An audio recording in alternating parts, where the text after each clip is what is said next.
હમણાં એક ડોક્ટર સાહેબ આમ બેઠા હતા, દવાખાને એક દર્દી ગયો. દર્દી જઈને એટલું કે સાહેબ મને તકલીફ થાય છે. સાહેબે પાછળ મોજામાં શું થાય છે કે સાહેબ મને ખબર નહીં કે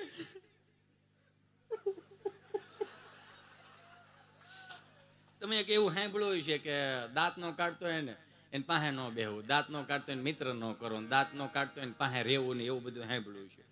પણ મેં એમાં થોડુંક રિનોવેશન કર્યું. કેમ? શું કામ ખબર? શું કામ ખબર? દાંત નો કાઢતો એને પાસે જાઓ, એને ખંભે હાથ મૂકો, એને પૂછો અબ તો સુકી ગયો 3% વાળાને ભી છે. અત્યારે એની જરૂર છે.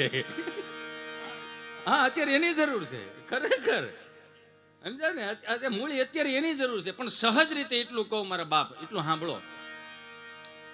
હું આગળ તમને એટલું કહું, લા ઇલાહા ઇલ્લલ્લાહ મુહમ્મદ રસૂલુલ્લાહ બોલો, હાલો લ્યો. ભલે કટકો થઈને ગામમાં ફરે, શું થાય ભાઈ? આ 1500 વર્ષ હું તમે એક નો થયા એટલે જ આપણે આ તકલીફ થઈ ને. દીકરાને એમ નથી કહી શકતા કે તું મંદિરે જા. પરીક્ષા આવે તો કે જા દાદાને અગરબત્તી કરીએ. ડોહો કઈ ભણ્યો જ ન હોય તો હું અગરબત્તી કરી રહ્યા. એક બાપા બેઠા હતા અને એનો છોકરો હું જોઈ તારા રિઝલ્ટ નું, હું જોઈ તારા રિઝલ્ટ નું, હું જોઈ તારા રિઝલ્ટ નું. નહીં, આ મારું ઈકો છે. એટલે ઓલો છોકરો હેપતા ગયો, બે દિવસમાં આવે એમ છે રિઝલ્ટ. આ તો સાંભળી લે, આ તો સાંભળી લે.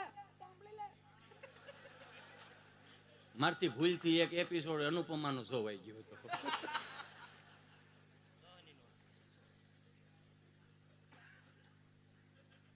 નહીં, આ જોક્સ મારો નથી એટલે હું નહીં કરું.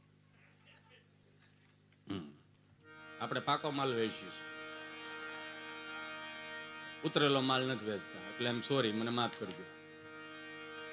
એટલે ઓલો છોકરો કહે કે બે દિવસમાં આવે એમ છે. આ તો સાંભળી લો, નાપાસ છો તો મને બાપ ન કહેતો, મને બાપ ન કહેતો, મને બાપ ન કહેતો. ત્યાં તો આમ કાનમાં મળી, આમ ધાકું મળી પડવા.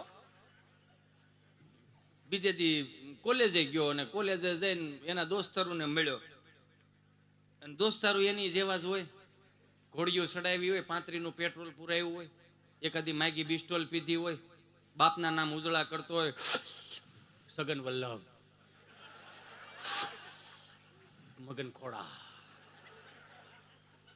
હા, એ ઉજળું જ થયેલું કેવાય ને, ફૂંક મારતું ન ઉજળું કેવાય ને. પેઢીઓ ને કહેતો જોયું, હા તારા પ્રતાપે થાય કરી લેવાનું.